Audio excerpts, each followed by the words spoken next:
আসসালামু আলাইকুম। কি অবস্থা? কেমন আছেন সবাই? আজকের ব্লগটা কিন্তু একদম সিনেমার মতো। চারিদিকে শুধু পানি আর পানি। মনে হচ্ছে রাস্তা না, ছোট একটা নদী।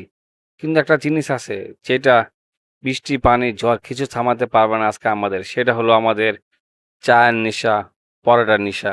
সে চা খেতে আর পরোটা খেতে আমরা অটোরিকশায় উঠে ছুটে চললাম আমাদের অজানা গন্তব্যে। যেখানেই গাড়ি থামবে তারপর আমরা হেঁটে চলে যাব আমাদের গন্তব্যে। আজকের মিশন একটাই, যেভাবে হোক হোটেলে গিয়ে গরম গরম চা আর মজাদার পরোটা খাওয়া। তাই আর দেরি না করে বেরিয়ে পড়েছি। আপনারা নিশ্চয়ই বুঝতে পারছেন। আপনারা ভিডিওটা অবশ্যই শেষ পর্যন্ত দেখবেন বা দেখার চেষ্টা করবেন, কারণ সামনে আরো মজাদার দৃশ্য আছে। দেখুন চারপাশের অবস্থা অন্ধকার, নিরিবিলি, কি সরু পথ, মানুষ নেই, মনে হয় শুধু আমরাই। অবশেষে এসে বললাম আমাদের সেই বিখ্যাত চায়ের দোকান চান্দা হোটেল। সামনেই গ্রিল, দেখে তো মনটা ভরে গেল। আমরা গ্রিল খাবো, তারপর ২ রকমের গ্রিল ভাজা শুরু হয়ে গেছে। আমরা আমরা যেটা উদ্দেশ্যে আসি আমরা সেটাই খাবো। আমাদের উদ্দেশ্য একটাই, আমরা আজকে চা পরোটা খাবো। তাই যে যার টেবিলে বসার জন্য প্রস্তুত। ফার্স্টে আমাদের আইসা পড়ছে আমরা ৬ জন মানুষ, ৬ টা প্লেট। শুধু খালি প্লেট। আপনারা ভাবতেই পারছেন খালি পেট বসে আছে কেন সবাই?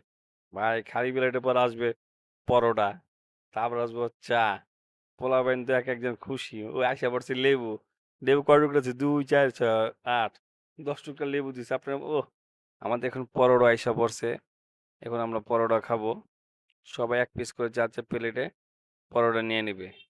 দেখা যাক।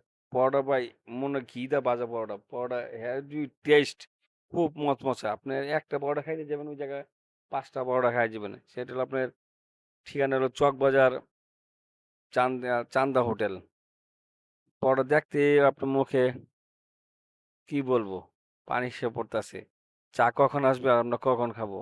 তাই আমরা ৬ জন ৬ টা পরোটা যার, যার প্লেটে নিয়ে নিছি। আমরা এখন ৪ জন বসে আছি। কি অবস্থা! অবশেষে আমাদের ওয়াও! চাও এসে পড়েছে। এখন আমরা চা দেয়া পরোটা ভিজিয়ে, ভিজিয়ে খাবো। এটা আমাদের বলতে পারেন ডাকায়া বলেন, গ্যারাম বলেন, যারা পুরান ঢাকা থাকে সবার একটি প্রিয় খাবার, বিখ্যাত খাবার। চা পরোটা কেউ বাকরখানি খায়।